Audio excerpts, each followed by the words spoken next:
ہم حضرت مولانا خالد ندوی غازی پوری صاحب سے جو بڑے عالم ہیں، اور مجھے اعتراف کرنا چاہیے کہ مجھے معنوی تلمس بھی ان سے حاصل ہے، میں نے ان کے افکار و خیالات سے استفادہ کیا ہے۔ حضرت مولانا یہاں تشریف رکھتے ہیں، ہم ان سے بہت ادب کے ساتھ گزارش کریں گے کہ آپ اپنے صدارتی خطاب سے ہمیں نوازیں۔ حضرت مولانا کا خطاب ہوگا، پھر انہی کی دعا پر یہ پروگرام اختتام کو پہنچے گا۔ حضرت مولانا خالد غازی پوری صاحب، استاد حدیث، دارالعلوم ندوۃ العلماء لکھنؤ۔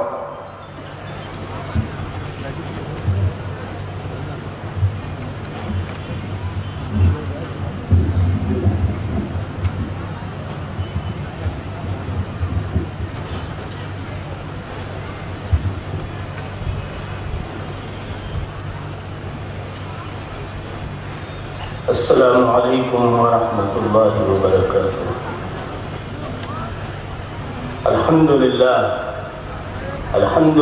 نحمده ونستعینه ونستغفره ونؤمن به ونتوکل علیہ ونعوذ باللہ من شرور انفسنا ومن سیئات اعمالنا، من يهده الله فلا مضل له ومن يضلله فلا هادي له، ونشهد أن لا إله إلا الله وحده لا شريك له، ونشهد أن سيدنا ومولانا وحبيبنا وشفيعنا ونبينا محمدا عبده ورسوله، أما بعد، قال الله عز وجل في القرآن المجيد والفرقان الحميد: أعوذ بالله من الشيطان الرجيم، بسم الله الرحمن الرحيم،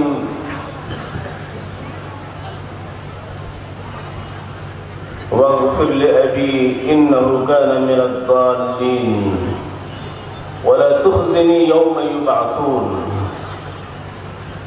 يوم لا ينفع مال ولا بنون إلا من أتى الله بقلب سليم، صدق الله العظيم۔ وجاء في الحديث الصحيح عن رسول الله صلى الله عليه وعلى آله وسلم أنه قال: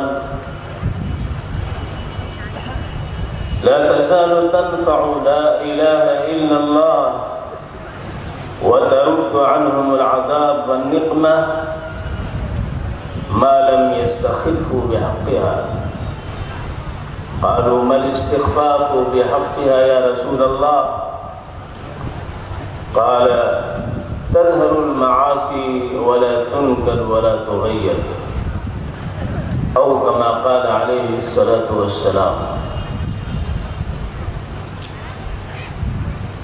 اسٹیج پر تشریف فرما محترم مکرم علماء کرام، مدارس اسلامیہ کے ذمہ داران اور سامعین بزم، نوجوانان اسلام، اور خصوصاً اس ادارے کے روح رواں حضرت مولانا اظہار الحق صاحب اور ناظرین جلسہ جناب مولانا ڈاکٹر پروفیسر شکیل احمد صاحب قاسمی، میرے لیے بڑی سخت آزمائش ہے کہ ہمارے بزرگوں نے، بڑوں نے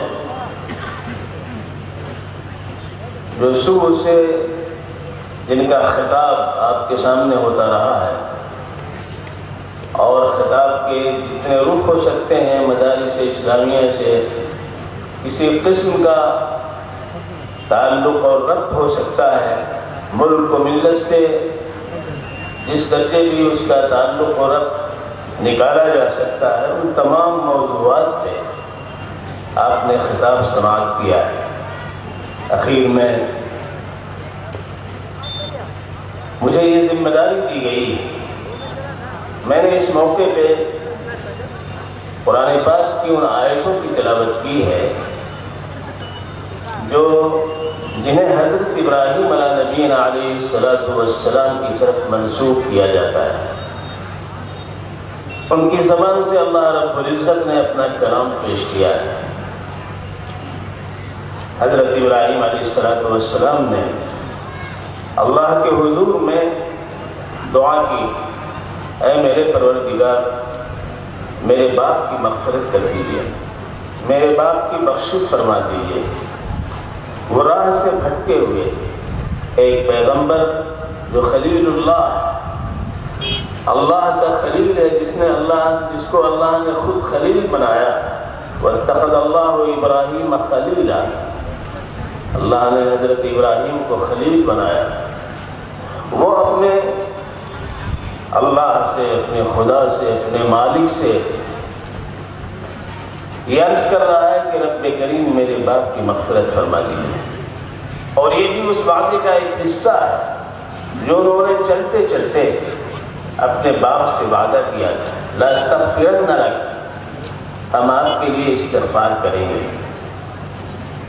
حضرت ابراہیم علیہ السلام کی یہ دعا کے تعلق سے اللہ رب العزت نے کیا فرمایا؟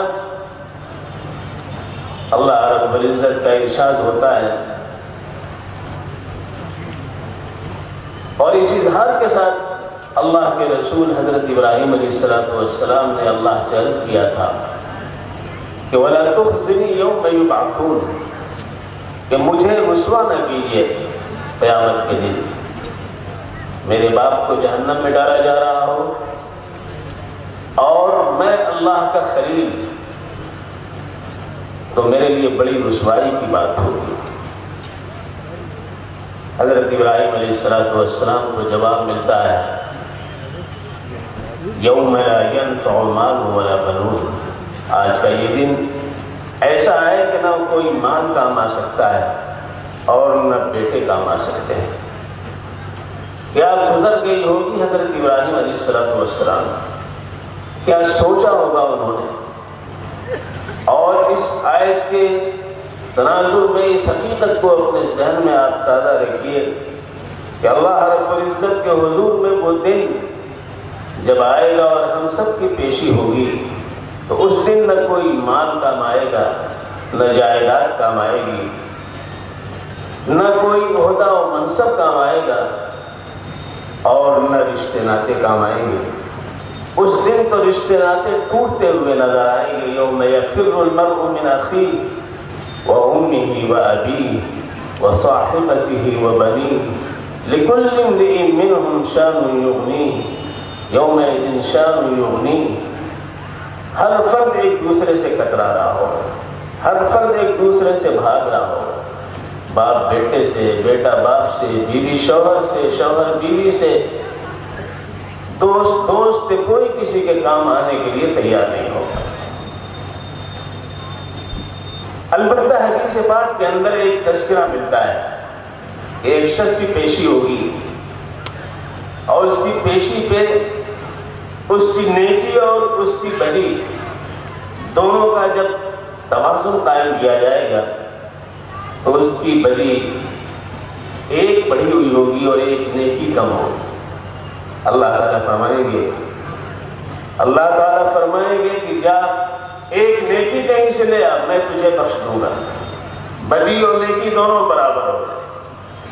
وہ شخص نکلے گا، اپنے بھائی کے پاس جائے گا، اپنے بیٹوں کے پاس جائے گا، اپنی بیوی کے پاس جائے گا، اپنے باپ کے پاس جائے گا، کوئی اس کے لیے ایک نیکی دینے کے لیے تیار نہیں ہوگا۔ آج باپ بیٹے کے لیے، بیٹے باپ کے لیے، بیوی شوہر کے لیے، شوہر بیوی کے لیے نہ جانے کتنے اللہ کے احکام کو توڑتے ہیں۔ شادی بیاہ کا موقع دیکھیے، نکاح کا موقع دیکھیے، کتنی چیزیں جو ہے اللہ کے حکم کے خلاف انسان کرتا ہے۔ باپ سمجھتا ہے کہ یہ غلط ہے، لیکن بیٹوں سے مجبور ہو کر کے، بیٹیوں سے مجبور ہو کر کے، گھر کی عورتوں سے مجبور ہو کر کے وہ اللہ کے حکم کو توڑتا ہے، لیکن کل یہ ایک نیکی کے لیے ترسا دیں گے، دینے کے لیے تیار نہیں ہوگا۔ بالآخر وہ شخص پریشان ہوگا۔ ایک شخص پوچھے گا کیوں پریشان ہو، کیا بات؟ وہ کہے گا ایسی بات۔ وہ کہے گا کہ میرے نام اعمال میں تو ایک ہی نیکی ہے، ساری برائی ہی برائی ہے۔ میرے نام اعمال میں ایک ہی نیکی ہے اور ساری برائیاں ہیں۔ اب میرا کیا بنے گا؟ چلو میں تمہیں دے دیتا ہوں۔ ایک نیکی وہ دے دے گا، اور جب وہ لے کر کے اللہ کے حضور میں پہنچے گا تو اللہ تعالیٰ پوچھیں گے کس نے تمہیں نیکی دی ہے؟ وہ کہے گا فلاں نے مجھے نیکی دی ہے۔ رب کریم اس کے نام اعمال میں تو ایک ہی نیکی تھی۔ اللہ تبارک و تعالیٰ اتنا خوش ہوں گے، لوگوں اتنا خوش ہوں گے کہ فرمائیں گے کہ جاؤ تمہیں بھی بخش دیا، اور تم جاؤ اس کا ہاتھ پکڑ کر کے اسے جنت میں لے کر کے جاؤ۔ آخرت میں اگر ایک نیکی کوئی دیتا ہے، یہاں ایک نیکی دیتا ہے تو 10 نیکی اسے ملتی ہے، ایک خیر کا کام کرتا ہے تو 10 خیر کے برابر اس کو ملتا ہے، 700 گنا تک اس کو ملتا ہے۔ وہاں ایک نیکی پر اللہ تبارک و تعالیٰ جنت کا فیصلہ فرماتے ہیں۔ مشکوٰۃ شریف کے اندر روایت ہے، اللہ کے رسول صلی اللہ علیہ وسلم نے فرمایا کہ جہنم میں جانے والوں کی لائن لگی ہوگی اور جنت میں داخل ہونے والوں کی بھی لائن ہوگی۔ جہنم میں جانے والوں میں ایک شخص ایسا ہوگا جو جنت میں جانے والوں کی ایک شخص پر نظر اس کی پڑے گی تو وہ کہے گا بھائی میں نے تمہیں ایک گلاس پانی پلایا، تم سخت پیاس میں مبتلا تھے، گرمی کا زمانہ تھا، پانی کے لیے لوگ ترس رہے تھے، میں نے ایک گلاس پانی تم کو پلایا تھا، تمہیں یاد ہے کہ نہیں؟ وہ کہے گا بے شک مجھے یاد آیا، تم نے فلاں موقع پر مجھے پانی پلایا تھا۔ کہے گا آج میں جہنم میں جا رہا ہوں، اللہ سے دعا کرو کہ اللہ تبارک و تعالیٰ مجھے بھی جنت میں داخل فرما دے۔ وہ کہے گا میں اللہ سے دعا کرتا ہوں، اللہ کے حضور میں وہ سفارشی ہوگا اس ایک گلاس پانی کے حوالے سے، اور دعا کرے گا، اللہ تبارک و تعالیٰ اس کی دعا قبول فرما لیں گے، اور اس کے ایک گلاس پانی پلانے کے عوض میں اس کی دعا کی قبولیت کا ثمرہ یہ ہوگا کہ اسے جنت میں داخل کیا جائے گا۔ ہمارے سامنے ٹھاکر جی ایک بڑا عجیب جملہ پیش کر گئے کہ انسان تھوڑی محنت کرے تو نیتا بن سکتا ہے، اور نیتا محنت کرتا رہے تو انسان نہیں بن سکتا۔ ایسی بات نہیں، لیکن حالات کے تناظر میں انہوں نے جو بات کہی ہے اس کا انکار بھی نہیں کیا جا سکتا ہے، لیکن اسلام نے یہ مثال پیش کی ہے۔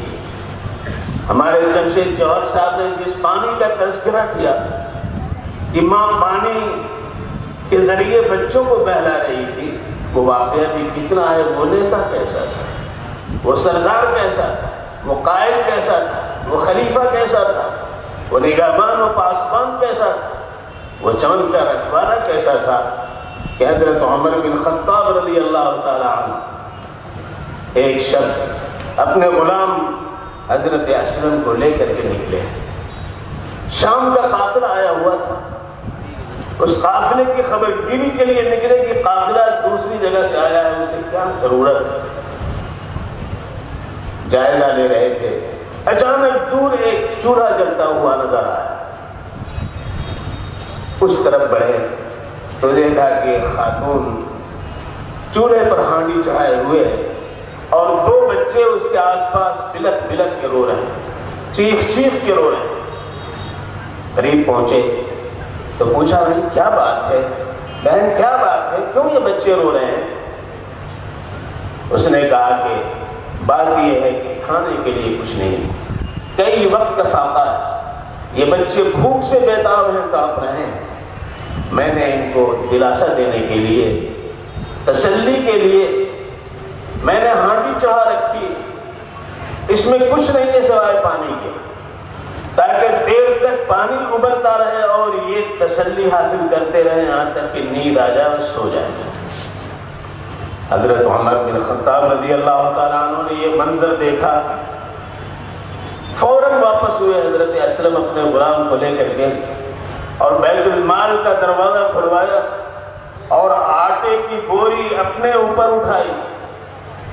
غلام اسلم کہہ رہے ہیں حضرت رہنے دیجیے، ہم لے کر کے چلیں گے۔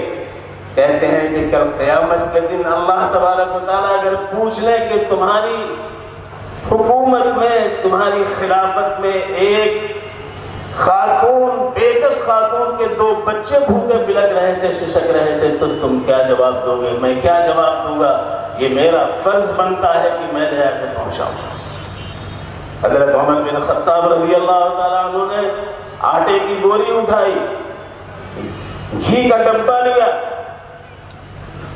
میٹھی چیز، شکر یا گڑ جو بھی اس وقت میسر تھی، کھجوریں بولی، اور لے کر کے اسلم کے ساتھ اس مقام پر پہنچے، اور پھر اس ہانڈی میں اس آٹے کو ڈال کر کے، کھجوریں ڈال کر کے، گھی ڈال کر کے خود آگ جلا رہے ہیں، پھونک رہے ہیں اور اس کو چلا رہے ہیں، تیار کر رہے ہیں، یہاں تک کہ حلوہ تیار ہو گیا۔ جب تیار ہو گیا، ہانڈی اتر گئی، تو اسلم نے کہا حضور اب تشریف لے چلیے، رات بہت دیر ہو گئی۔ فرمایا کہ نہیں، بیٹھے رہے یہاں تک کہ حلوے کو نکال کر کے ٹھنڈا کیا گیا اور ان بچوں کو کھلایا گیا۔ کھانے کے بعد جب بچے مسکرائے اور کودنے لگے، کھیلنے لگے، تو حضرت عمر بن خطاب رضی اللہ تعالیٰ عنہ اٹھے، تو حضرت اسلم نے کہا کہ اتنی دیر آپ بیٹھے رہے؟ فرمایا کہ دیکھو جب میں آیا تھا اور اس وقت یہ بچے تڑپ رہے تھے، رو رہے تھے بھوک کی وجہ سے، تو میں نے یہ چاہا کہ بچوں کے چہرے پہ مسکراہٹ آ جائے، تو اس مسکراہٹ کو دیکھنے کے لیے میں بیٹھا ہوا تھا کہ یہ مسکرائیں، ہنسے، تب میں یہاں سے جاؤں۔ یہ تھے قائد، یہ تھے ملک اور ملت کے نگہبان۔ اسلام نے یہ نمونے پیش کیے، اسی لیے ملک آزاد ہوا۔ تو مہاتما گاندھی سے جب پوچھا گیا کہ کس قسم کی حکومت قائم کی جائے، کون ہمارے لیے جو ہے نمائندہ ہو سکتے جس کا نمونہ ہمارے سامنے ہو، تو حضرت عمر بن خطاب رضی اللہ تعالیٰ عنہ کا نام لیا۔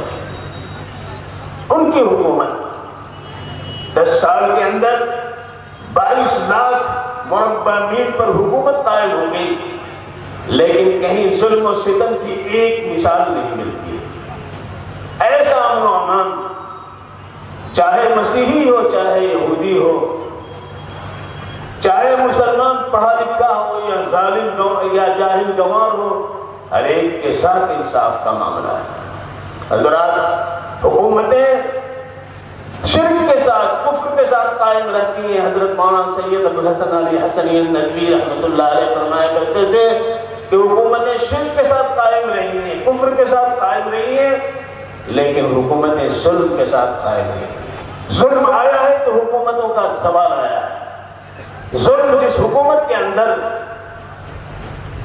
جس پارٹی کے اندر، جس تنظیم کے اندر، جس ادارے کے اندر، جس اجتماعیت کے اندر آئے گا، وہ انتشار اور فتنہ و فساد کی آماجگاہ بن جائے گا۔ لہذا یہی آپ دیکھیں گے کہ مغربی طاقتیں آج جن کے اندر بہت فساد، عیاشیاں، مکاریاں، عیاریاں کون سی ہیں جو ان کے اندر نہیں پائی جاتی، لیکن اگر آپ ان کے اندر ایک چیز ہے، شوشن جو ان کے اندر یہ ہے، اجتماعی نظام ان کا جو ہے، اس میں ظلم و زیادتی پر بہت حد تک کنٹرول کرتے ہیں اپنے ملک میں۔ جب جارج بش کی حکومت قائم تھی، امریکہ کے صدر کی، تو اس زمانے کا واقعہ ہے کہ جارج بش کی لڑکیوں نے غلط گاڑی چلا دی، ٹریفک پولیس نے پکڑ لیا، پکڑنے کے بعد فائن کیا اور ان بچیوں نے فائن ادا کیا۔ میڈیا والے پہنچ گئے جارج بش کے پاس اور جارج بش سے پوچھا کہ آپ کو کیسا لگا، آپ کی بچیوں کو پولیس نے پکڑا اور پکڑ کر کے ان پر فائن کیا، تو آپ کو لگا کیسا؟ جارج بش نے کہا یہی تو ہمارا وہ انصاف ہے، یہی وہ قانون ہے جس کی بالادستی نے ہمیں اس ملک کا طاقتور صدر کی کرسی پر بٹھائے ہوئے۔ ایسے ہی آسٹریلیا کے وزیر اعظم کے بارے میں نے پڑھا کہ آسٹریلیا کا وزیر اعظم ایک دفعہ سمندر کے کنارے بوٹنگ کرنا اس نے شروع کیا، کوئی بوٹ پہ کشتی پہ بیٹھ گیا، بوٹ چلانا شروع کر دیا، پولیس والوں نے پکڑ لیا۔ کیوں؟ اس لیے کہ ضروری ہے کہ جب بوٹنگ کرے، کشتی چلائے تو سیفٹی جیکٹ کو پہن لے، تاکہ کہیں اگر کشتی انبیلنس ہو جائے تو ڈوب نہ سکے، بچ سکے۔ وہ بغیر جیکٹ پہنے ہوئے چلانا شروع کر دیا تو اس کو پکڑ لیا حکومت نے، پولیس والوں نے، اور فائن کیا $200۔ وزیر اعظم آسٹریلیا کا، اس کو پولیس نے پکڑا، $200 اس نے ادا کیا۔ میڈیا والے پہنچ گئے، کہا آپ تو وزیر اعظم اور آپ کو ان پولیس والوں نے پکڑا ہے اور $200 آپ نے فائن دیا۔ اس کا جواب یہ تھا کہ قانون کی بالادستی ضروری ہے، میں نے پکڑنے والے پولیس کو پروموشن دیا ہے، ترقی دی ہے، اس لیے کہ اس نے مجھے پکڑا اور مجھ پر فائن کیا۔ لوگوں اس تناظر میں اپنے ملک کے احوال کریں، آج گھوٹالہ ہی گھوٹالہ ہے، بینک سارے اڑائے چلے جا رہے ہیں، اور ابھی جیسا ہمارے ڈاکٹر شکیل صاحب نے 27% میں ساری رعایا، ساری حکومت کے سارے لوگ گویا کہ ہندوستان کے لوگ اس میں بٹوارا کر رہے لوگ، اور 73% کو لے کر کے بھاگے چلے جا رہے ہیں، اور ان پر کوئی روک، کوئی ٹوک نہیں ہے، کوئی گرفت نہیں ہے۔ گرفت ہے تو بیچارے اس کے اوپر جس نے اپنی بیوی سے کسی وجہ سے تنگ آ کر کے اس نے طلاق دے دی اور 3 طلاق دے دی، تو اس کو 3 سال کے لیے جیل جانے کی راہ ہموار کی جا رہی ہے، اور اس کے بعد اس کی فکر نہیں ہے کہ وہ بچے کیا کھائیں، اس کی بیوی کیا کھائے، اس گھر میں رہ بھی پائے گی کہ نہیں رہ پائے گی، جس کو دیکھ کر کے ہماری خواتین، ہماری مائیں اور بہنیں تڑپ گئی، بلٹ گئی کہ یہ کیا ہو رہا ہمارے ساتھ۔ انصاف کی بات کہی جا رہی ہے، یہ تو سراسر ظلم ہے کہ جہاں ایک روٹی کا ٹکڑا ہم کو مل رہا تھا وہ بھی ملنے والا نہیں ہے۔ جب میرا شوہر ہی چلا جائے گا اور جیل کی ہوا اس کو کھانی پڑے گی تو پھر ہم کہاں جائیں؟ آج لاکھوں کی تعداد میں خواتین نے شریعت پر اعتماد کرتے ہوئے، اللہ کے رسول کی سنت پر اعتماد کرتے ہوئے، انبیاء علیہ السلام کی سنت پر اعتماد کرتے ہوئے، قرآن پاک پر اعتماد کرتے ہوئے، اس انصاف پر اعتماد کرتے ہوئے جو اللہ رب العزت نے نازل فرمایا ہے، لاکھوں خواتین نے لکھنؤ کے اندر، کلکتے کے اندر، بمبئی کے اندر، دلی کے اندر، اور ابھی آپ کے پٹنہ کے اندر ہونے جا رہا ہے، مظاہرہ کر رہی ہیں اور کہہ رہی ہیں بل واپس لو، واپس لو، واپس لو، لیکن ہر دھرمی کا حال یہ ہے کہ اس پر کوئی توجہ نہیں دی جا رہی۔ حالانکہ جمہوری ملک بار بار کہا جا رہا ہے سب کا ساتھ، سب کا وکاس، لیکن یہ زبانی چیزیں ہیں، دل سے اس کا کوئی تعلق نہیں، دل کالا ہو چکا ہے لوگوں، لہذا لوگوں کے اور عوام کی پریشانیوں کی طرف توجہ دینے کے بجائے دوسری چیزیں پیش آ رہی ہیں، جس کی طرف ہمارے ٹھاکر جی نے کہا کہ زندگی بھر کرتا رہے محنت تو انسان نہیں کر سکتا۔ انسان ہوگا تو انس آئے گا، انسان ہوگا تو توحش دور ہو سکتا ہے، انسان ہوگا تو محبت پیدا ہو سکتی ہے، انسان ہوگا تو ہمدردی کا جذبہ پیدا ہو سکتا ہے، انسان ہوگا تو اس کے لیے توڑ جائے گا، جس طرح حضرت عمر بن خطاب رضی اللہ تعالیٰ عنہ توڑ جائے گا، جس طرح جناب محمد رسول اللہ صلی اللہ علیہ وسلم نے اس بڑھیے کو جس کو دیکھا تھا گٹھری لیے بیٹھی ہوئی ہے، پوچھا بولی اماں کیا بات؟ کہنے لگی میرے گھر والے ہم کو چھوڑ کر کے بھاگ گئے، یہ کہتے ہوئے کہ محمد آ گئے، محمد آ گئے، وہ مار ڈالیں گے، کاٹ ڈالیں گے، مجھ کو چھوڑ کر کے چلے گئے بیٹا، میں یہ گٹھری لیے ہوئے بیٹھی ہوں، میں بھی بھاگنا چاہتی ہوں، محمد کے ڈر سے کہ وہ آئیں گے تو مار ڈالیں گے، مجھے یہی بتایا گیا ہے۔ آپ نے کہا ماں کہاں جانا چاہتی ہو؟ گٹھری سر سے اٹھا لیا، کہا چلو۔ یہ اس دن کا واقعہ ہے لوگوں، جب حضرت سعد بن عبادہ کی زبان سے یہ نکلا تھا الیوم یوم الملحمہ، الیوم تستحل الکعبہ، آج کا دن تو جنگ کا دن ہے، آج کا دن تو خونریزی کا دن ہے، آج کا دن ہے سب کو جو ہے سبق پڑھا دیا جائے گا جنہوں نے ظلم کیا ہے، زیادتی کی ہے، آج کا دن وہ ہے کہ خانہ کعبہ کو پاک و صاف کر دیا جائے گا۔ اللہ کے رسول صلی اللہ علیہ وآلہ وسلم کو جب آپ نے یہ بات بتائی گئی کہ حضرت سعد بن عبادہ یہ فرما رہے جن کے ہاتھ میں انصار کا جھنڈا موجود ہے، تو جناب محمد الرسول اللہ صلی اللہ علیہ وسلم نے کیا حکمت عملی اختیار کی؟ حضرت سعد بن عبادہ کے ہاتھ سے جھنڈے کو لے کر کے آپ کے لڑکے کے حوالے کیا، آپ کے لڑکے کے حوالے کیا، ان کو جو ہے قائد بنایا۔ اور اس میں یہ کہ وہ کیوں یہ جملہ کہا انہوں نے، اور آپ نے کہا الیوم یوم المرحمہ، الیوم یوم المرحمہ، آج کا دن تو رحم و کرم کا دن ہے۔ اور پھر اللہ کے رسول نے اعلان فرمایا کہ جو ابو سفیان کے گھر میں چلا جائے وہ محفوظ، جو اپنے گھر کی کنڈی بند کر لے وہ محفوظ۔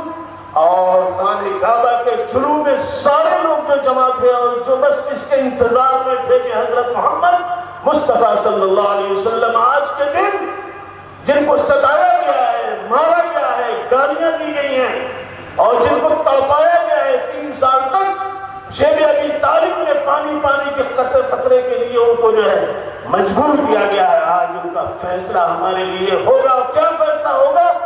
گردن زخمی ہم قرار پائیں گے۔ اللہ کے رسول صلی اللہ علیہ وسلم نے سب کو اعلان فرمایا کہ اطلاع جاؤ تم سب آزاد، لا تثریب علیکم اليوم، آج تم پہ کوئی داروگیر نہیں، کوئی گرفت نہیں۔ وہ سردار، وہ پیغمبر، وہ سید الاولین والآخرین، وہ ساری دنیا کے لیے رحمت للعالمین، وہ گٹری اٹھائی ہوئے سر پر چلے جا رہے ہیں، اور گڑیا ساتھ ساتھ جا رہی ہے، کچھ بکتی ہوئی جا رہی ہے، کچھ کہتی ہوئی جا رہی ہے۔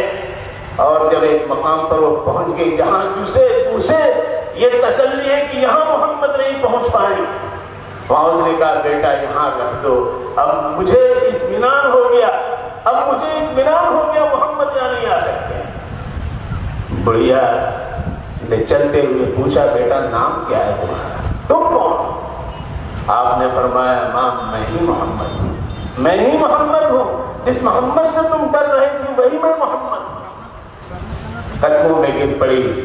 یہ تھا اخلاق نبوی جس کی وجہ سے اسے اسلام کی دولت ملی اور اسلام پھیلا ہے لوگوں اس ملک کے اندر، ساری دنیا کے اندر، اخلاق کی مانگ سے، اخلاق کی چوٹ سے، اخلاق کی سوغات سے۔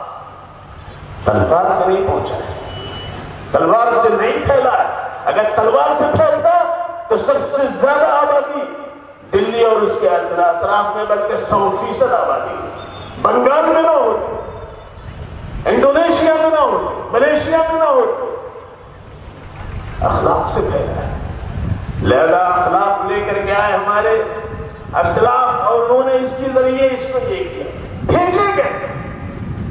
حضرت شیخ عبد المحدث دہلوی رحمۃ اللہ علیہ بڑے بزرگوں میں سے حدیث کا درس مسجد نبوی میں دیا کرتے تھے، اور حضوری کی کیفیت، حضوریت کس طرح ہے ہمارے علماء کے ہاں، جس کو اللہ کے رسول صلی اللہ علیہ وسلم کی حضوری کیفیت، اللہ کے رسول کا دیدار ہوتا رہتا ہے، ان کو حضوری کا مقام حاصل ہے۔ ایک دفعہ انہوں نے دیکھا کہ اللہ کے رسول صلی اللہ علیہ وسلم یہ فرما رہے ہیں عبدالحق ہندوستان جاؤ، یہ ملک ہے، ہندوستان جاؤ کس لیے؟ ٹہلنے کے لیے، سیر و تفریح کے لیے نہیں، جاؤ وہاں پر اور حدیث کی تبلیغ و اشاعت کرو، سنت کی تبلیغ و اشاعت کرو، یعنی مدرسے کی بنیاد ڈالو، دورے کی بنیاد ڈالو، بخاری شریف پڑھانے کی بنیاد ڈالو۔ حضرت شیخ عبدالحق محدث دہلوی رحمۃ اللہ علیہ نے کہا حضور یہ حضوری کی کیفیت ہم کو کیسے ملے گی؟ میں جب چاہتا ہوں آ جاتا ہوں، مراقب ہوتا ہوں اور آپ کا دیدار ہو جاتا ہے۔ میں جب ہندوستان چلا جاؤں گا، اللہ کے رسول صلی اللہ علیہ وسلم نے فرمایا کوئی فرق نہیں آتا ہے، دور سے بھی یہ کیفیت حاصل ہو سکتی ہے، کچھ فرق نہیں آتا، دور و قریب سے ذکر حبیب کم نہیں، وصل حبیب سے کوئی فکر نہیں۔ حضرت شیخ عبدالحق محدث دہلوی رحمۃ اللہ علیہ وہاں سے ہندوستان آئے، دلی تشریف لے آئے، یہاں آنے کے بعد بھی انہیں فکر کیا ہے؟ اتنے بڑے محدث، اتنے بڑے عالم، فکر یہ ہے کہ کون اللہ والا ہے جس کے ہم جا کر کے تھوڑا وقت گزار لیں، اس کی فکر ہے۔ ایک دفعہ معلوم ہوا کہ ایک بہت بڑے اللہ والا تشریف لائے ہیں، اور فلاں جگہ قیام پذیر ہیں، لوگ جا رہے ہیں ملنے کے لیے، وہ بھی چل گئے۔ جب وہاں پہنچے تو انہوں نے دیکھا، واقعی دیکھا بیچ میں بیٹھے ہوئے ہیں اور چہرے مہرے، چہرے بشرے سے بہت بڑے عالم اللہ والے نظر آ رہے ہیں، بہت خوش ہوئے۔ انہوں نے دیکھتے ہی بلا لیا قریب۔ جب قریب گئے تو انہوں نے ایک پیالہ پیش کیا، اس میں شراب تھی، کہا یہ پی لو۔ یہ دیکھتے ہی کہ آنکھیں پھٹی پھٹی رہ گئیں کہ اتنے بڑے بزرگ ہم سمجھ کے آئے اور یہ شراب کا پیالہ دے رہے ہیں، اور انہوں کی آزمائش کیسے ہوتی یہ بھی دیکھنے کی بات۔ انکار کر دیا تو اصرار بھی نہیں کیا انہوں نے۔ واپس جب آئے تو رات میں خواب دیکھا کہ لوگ کہہ رہے ہیں کہ حضور صلی اللہ علیہ وسلم فلاں جگہ قیام پذیر ہیں، ملنے کے لیے جا رہے ہیں۔ انہوں نے کہا مجھے بھی لے چلو، لوگوں نے ساتھ لے لیا۔ جب اس گھر کے دروازے پر پہنچے تو شیخ عبدالحق محدث دہلوی رحمۃ اللہ علیہ یہ دیکھ رہے ہیں کہ وہی شخص جس نے شراب کا پیالہ پیش کیا وہی لاٹھی لیے ہوئے کھڑا ہے، ڈنڈا لیے ہوئے کھڑا ہے دروازے میں۔ سب کو تو اندر جانے کی اجازت دے رہا اور مجھے دیکھتے ہی ڈنڈا اٹھایا کہ چلے جاؤ ورنہ کس سر پہ ماریں گے، سر پھٹ جائے گا۔ یہاں چلا آیا، گھبراہٹ میں آنکھ کھلی تو سوچنے لگے کہ عجیب و غریب بات ہے، شراب کا پیالہ دے رہا تھا اور یہاں حضور کی نگہبانی کر رہا۔ پھر دوسرے دن اس کے یہاں گئے، پھر اس نے شراب کا پیالہ پیش کیا۔ انہوں نے کہا کہ نہیں، شراب حرام ہے، شراب حرام ہے، نہیں کیا۔ پھر رات میں وہی خواب دیکھ رہے ہیں، پھر دیکھ رہے ہیں وہ ڈنڈا لیے ہوئے کھڑا ہے اور ان کو اندر نہیں جانے دیا۔ تیسرے دن پھر اس کے پاس گئے، وہ کہہ رہا ہے ارے پی لو پی لو، اگر چاہتے ہو حضور صلی اللہ علیہ وسلم کی زیارت کرنا تو پی لو۔ انہوں نے جواب کیا دیا لوگوں؟ جواب یہ دیا کہ جناب محمد الرسول اللہ صلی اللہ علیہ وسلم کی شریعت میں شراب حرام ہے۔ اللہ رب العزت نے فرمایا ہے انما الخمر والمیسر والانصاب والازلام رجس من عمل الشیطان فاجتنبوه لعلکم تفلحون۔ شراب ہے، جوا ہے، بتوں کی عبادت ہے، پھانسے کے تیر ہیں، یہ ساری چیزیں شریعت نے حرام کی ہیں، ان سے بچو، پرہیز کرو، گریز کرو تاکہ تم کامیاب ہو سکو۔ اگر یہ نہیں بچو گے تو تمہاری جائیداد تم کو نہیں بچا سکتی، تمہارے کارخانے تمہیں نہیں بچا سکتے، تمہاری مسجدیں تمہیں نہیں بچا سکتی، تمہارے کارخانے تمہارے ادارے نہیں بچا سکتے۔ یہ کون کہہ رہا ہے؟ اللہ رب العزت فرما رہے ہیں آج ہمارے نوجوان شراب کی لت تمہیں لگی ہوئی، جوا ہم کھیلنے والے بن رہے ہیں اور نہ جانے کیسی کیسی برائیاں سماجی اور اجتماعی زندگی کے اندر ہمارے اندر درکر آئی ہیں۔ تو لوگوں بتاؤ ہم کامیاب کیسے ہوں گے؟ کیوں ہمارا وزن قائم ہو سکتا ہے؟ وزن کی چیز تو ہم چھوڑتے چلے جا رہے ہیں۔ اب جواب سنو حضرت شیخ عبدالحق محدث دہلوی کا جواب۔ وہ کہتے ہیں کہ سننے کان کھول کر کے اگر ہزار دفعہ اللہ کے رسول صلی اللہ علیہ وسلم کی زیارت کا موقع ہو اور مجھے زیارت نصیب نہ ہو، اس شرط ہے کہ شراب کا پیالہ میں پیوں تو میں پینے کے لیے تیار ہوں۔ یہ معمولی بات نہیں، اللہ کے رسول کی زیارت 1000 دفعہ اگر مجھے میسر ہو لیکن شرط یہ ہو کہ شراب کا پیالہ پی لو تو ہم پینے کے لیے تیار نہیں ہیں۔ آج ہم بڑی آسانی سے حرام کا انتخاب کر لیتے ہیں، بہت بھٹائی کے ساتھ کر لیتے ہیں، کھان پان کے اندر، تجارت کے اندر، معاملات کے اندر، واقعات کے اندر، احساسات کے اندر، شعور و وجدان کے اندر اور اپنوں کے ساتھ و غیروں کے اندر، یہاں تک کہ ابھی میں جس ہوٹل میں قیام پذیر تھا، جس ہوٹل میں مجھے رات میں ٹھہرایا گیا ہمارے مسلم بھائی کا ہوٹل تھا، لیکن ریسپشن میں نے دیکھا کہ وہاں پہ ایک مشرکانہ تصویر لگی ہے، مشرکانہ تصویر لگی۔ میں نے پوچھا یہ مسلمان کا ہوٹل ہے؟ کہاں مسلمان کا ہوٹل؟ یہ کیوں لگی؟ اس کو دیکھ کر کے سمجھ ہی نہیں مسلمان کا ہو سکتے۔ ارے سب غیر مسلم بھی اس میں آتے ہیں، غیر مسلم آتے ہیں تو کیا جواب ہو جائے گا؟ اگر ہوٹل میں جواب ہے تو گھر میں بھی جواب ہونا چاہیے، مسجدوں میں بھی جواب ہونا چاہیے۔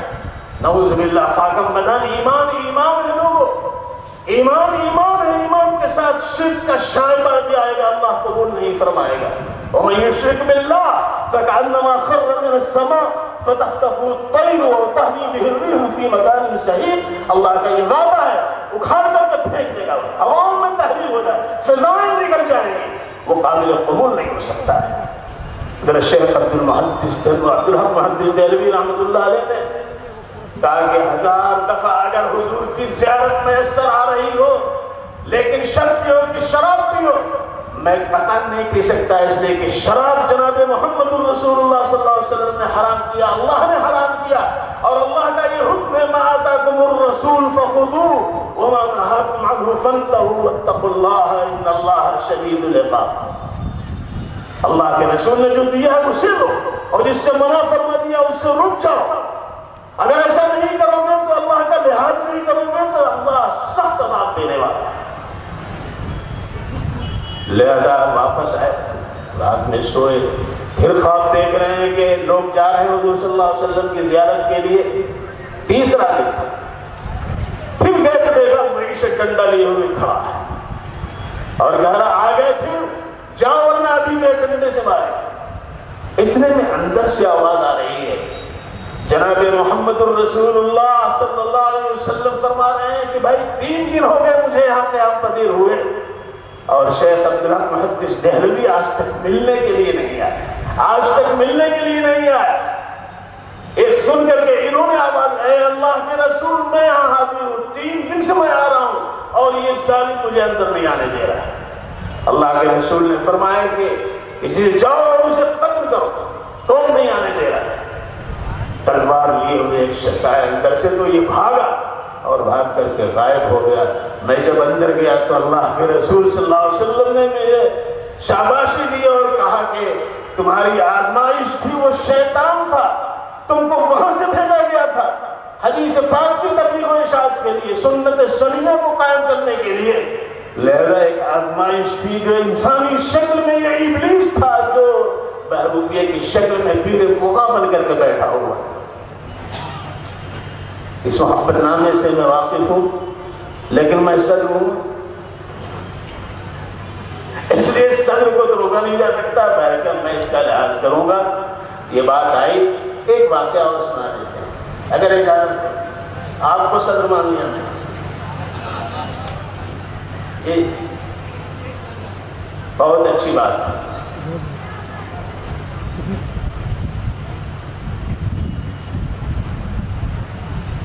ایک واقعہ اسی سے ملتا جلتا ہے, حضرت سیدنا عبدالقادر جیلانی رحمۃ اللہ علیہ کا واقعہ. وہ جب مراقب ہوتے تو استغراق کی کیفیت طاری ہو جاتی ہے. ایک دفعہ استغراق کی کیفیت تھی تو انہوں نے کیا دیکھا, انہوں نے دیکھا کہ پیاس لگی, پھر دیکھا ایک ساتھ سونے کے پیالے میں پانی لیے ہوئے کھڑے ہیں اور کہہ رہے ہیں پانی پی لیجیے. انہوں نے جب دیکھا تو دیکھا کہ سونے کا پیالہ ہے, تو کہہ رہے ہیں کہ سونے کے برتن کو استعمال کرنے سے اللہ کے رسول صلی اللہ علیہ وسلم نے منع فرمایا ہے. سونے کے برتن استعمال نہیں, مردوں کے لیے سونا حرام, سونے کی انگوٹھی بھی نہیں پہن سکتا ہے.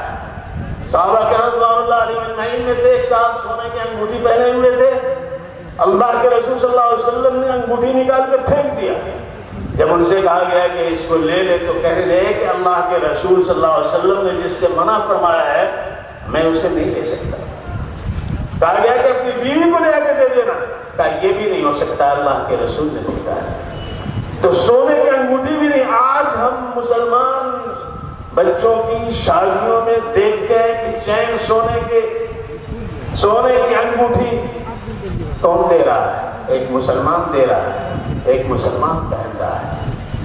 اور سنت یعنی نکاح سنت کے مطابق کرنے کا دعویٰ کیا جا رہا ہے. لوگوں اپنے عمل کے ذریعے ہم کہاں جا رہے ہیں؟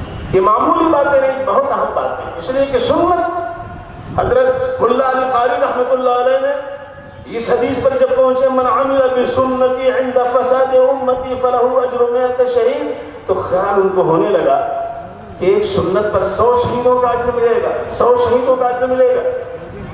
لیکن انہوں نے اس حدیث کی تشریح میں, کے اندر یہ واقعہ بھی لکھا ہے کہ ایک شخص خواب میں دیکھا کہ اس کا انتقال ہو چکا ہے اور حشر کے میدان میں نامہ اعمال سب پیش کیے جا رہے ہیں، اور اس کا نامہ اعمال نیکیوں کے ساتھ اتنا نہیں ہے کہ اس کی بخشش کا سامان ہو سکے، اتنے میں اس پلڑے میں جس میں نیکیاں تھی ایک پٹلی آ کر کے گری اور وہ پلڑا جو ہے جھک گیا اور اس کی مغفرت ہو گئی۔ تو اللہ عز و جل سے اس نے پوچھا رب کریم میرے پاس تو کوئی ایسی نیکی نہیں تھی، یہ کیا چیز جو گری اور میرا پلڑا جھک گیا؟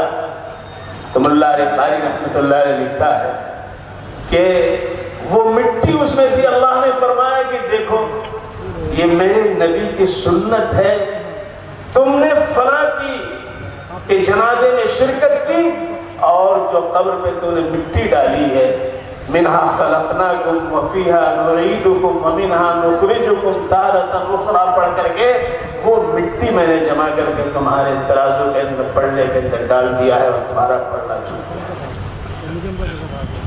اس واقعے کو لکھ کر کے اس خواب کا تذکرہ کر کے حضرت ملا علی قاری رحمۃ اللہ علیہ فرمایا کہ مجھے یقین ہو گیا کہ اللہ کے رسول کی سنت سے عظیم ہے، لہذا ہم آپ سے کہیں گے، اپنے نوجوانوں سے کہیں گے، آج سنت سے اغماس بڑھتا جا رہا ہے، آج سنت سے انحراف ہو رہا ہے۔ ارے سنت ہے، ہاں سنت، ارے کس کی سنت؟ جناب محمد الرسول اللہ صلی اللہ علیہ وسلم کی سنت، لہذا اس پر عمل کرنا، اس کی اہمیت کو سمجھنا چاہیے۔ تو سیدنا عبد القادر جیلانی رحمۃ اللہ علیہ نے کہا کہ یہ پانی ہے لیکن سونے کے پیالے میں ہم اس کو نہیں پیئیں گے۔ انہوں نے کہا کہ اللہ کی طرف سے بھیجا گیا ہے، انعام خدا بندی ہے، اس کو قبول کر لیجئے۔ کہا انعام خدا بندی اللہ کی طرف سے ہے، لیکن اللہ کے رسول نے منع فرمایا ہے، اللہ کے رسول نے سونا استعمال کرنے سے منع فرمایا، شریعت اللہ نے اللہ کے رسول کو دی ہے، لہذا اس پر عمل کرنا ہمارے لیے لازم و ضروری ہے۔ پھر خیال آیا کہ یہ شخص کہہ رہا ہے یہ شیطان تو نہیں، لا حول ولا قوت الا باللہ پڑھنا تھا کہ وہ پیالہ غائب، وہ شیطان تھا، شیطان تھا جو حاضر ہوا تھا، یہ استغراقی کیفیت میں حاضر ہوا تھا۔ اور جاتے جاتے اس نے کہا سیدنا عبد القادر جیلانی بچ گئے اپنے علم کی وجہ سے۔ انہوں نے کہا کہ نہیں، علم کی وجہ سے نہیں بلکہ اللہ کے فضل و توفیق کی وجہ سے۔ انسان کا جوہر عقل ہے لوگوں، لیکن عقل کا جوہر علم ہے، اور علم کا جوہر اس توفیق الہی ہے، اللہ سے اس توفیق کو مانگو۔ تو حضرت سیدنا عبد القادر جیلانی رحمۃ اللہ علیہ کا یہ واقعہ کہ ہمارے اسلاف خواب میں بھی اس ایمان سے سرے ہوئے انحراف کرتے رہے، اتنا ایمان پختہ تھا، اسی لیے صحابہ کرام کہتے ہیں کہ تعلمنا الایمان قبل تعلم القرآن، قرآن پاک سیکھنے سے پہلے ہم نے ایمان سیکھا ہے جناب محمد رسول اللہ صلی اللہ علیہ وسلم۔ آج اس ایمان کے پختہ ایمان کی ضرورت ہے۔ حضرت ابراہیم علیہ السلام سے کہا گیا یوم لا ينفع مال ولا بنون الا من اتى الله بقلب سلیم، مگر وہ شخص جو قلب سلیم کے ساتھ آیا۔ قلب سلیم وہ ہے جس میں جو پاک ہو شرک سے، کفر سے، بدعات سے، خرافات سے، لغویات سے، حسد سے، جرم سے، فتنہ سے، انتشار سے، دشمنی سے، عداوت سے، ان تمام چیزوں سے، ان تمام وائرس سے اس کو محفوظ رکھا جائے۔ وہ دل اللہ کے یہاں قابل قبول ہے، وہ دل اس کے لیے دلدل ہے، اور اگر نہیں تو وہ دلدل ہے جس میں پھنس کر کے اپنی زندگی کو تباہ کر لے گا۔ اللہ تبارک و تعالی ہم سب کی حفاظت فرمائیں اور اس اجلاس کو قبول فرمائیں۔ جو باتیں کہی گئیں اور کہی جائیں گی اللہ ہماری زندگی کے اندر اس کو تابندگی عطا فرمائے، عمل سے آگیاری کرنے کی توفیق عطا فرمائے۔ وآخر دعوانا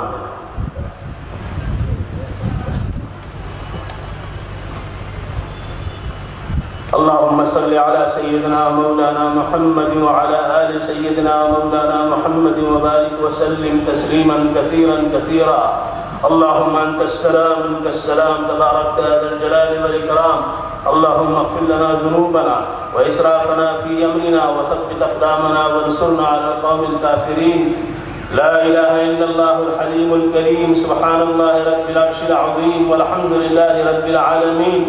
نسألك موجبات رحمتك وعزائم مغفرتك والغنيمة من كل بر والسلامة من كل إثم، لا تدع لنا ذنبا إلا غفرته ولا هما إلا فرجته ولا دينا إلا قضيته ولا مريضا إلا شفيته وعافيته ولا حاجة من حوائج الدنيا هي لك رضا إلا قضيتها ويسرتها يا أرحم الراحمين۔ اے اللہ ہم سب کے گناہوں کو معاف فرما، خطاؤں سے درگزر فرما، نیکیوں کی توفیق عطا فرما، برائیوں سے بچنے والوں میں شامل فرما۔ رب کریم جو بیمار ہیں انہیں شفا عطا فرما، خاص طور سے معاشر قاسم صاحب کو اے اللہ صحت کاملہ عاجلہ نصیب فرما۔ اے اللہ ہم تمام بیماروں کو جو حاضر ہیں جو نہیں ہیں، جو امید کرتے ہیں کہ ان کے حق میں دعا کی جائے، اللہ سب کے لیے شفا کے فیصلے فرما۔ جو پریشان حال ہیں ان کی پریشانیوں کا ادارہ فرما، جو مقروض ہیں ان کے قرض کی ادائیگی کا غیب سے سامان فرما۔ اے اللہ جو بے روزگار ہیں انہیں برسر روزگار فرما، جو بے نکاحی لڑکے ہیں بے نکاحی لڑکیاں ہیں، اے اللہ ان کے لیے اچھی نسبتیں فراہم فرما۔ اے اللہ اس اجلاس کو قبول فرما، اس ادارے کو قبول فرما۔ حاسدین کے حسد سے اے اللہ انتشار پیدا کرنے والوں کے انتشار سے، برائی اور بدزنی کرنے والوں کی نحوستوں سے اس ادارے کو محفوظ فرما، پڑھنے پڑھانے والوں کو قبول فرما، اور جس مقصد سے یہ اجلاس قائم ہوا رب کریم اس میں کامیابی نصیب فرما۔ اور 100 سالہ تاریخ جو دہرائی گئی ہے اللہ 1000 سال تاریخ کی 1000 سالہ زندگی کے لیے اسے قبول فرما، بلکہ قیامت تک کے لیے اس کو زندہ اور تابندہ فرما، اور اس کے برکات کو عام فرما، اس کے ثمرات کو عام فرما۔ اے اللہ ہم سب کی دعاؤں کو قبول فرما۔ ربنا تقبل منا انك انت السميع العليم وتب علينا انك انت التواب الرحيم، وصلى الله تعالى على خير خلقه محمد وآله واصحابه اجمعين، سبحان ربك رب العزة عما يصفون وسلام على المرسلين والحمد لله رب العالمين۔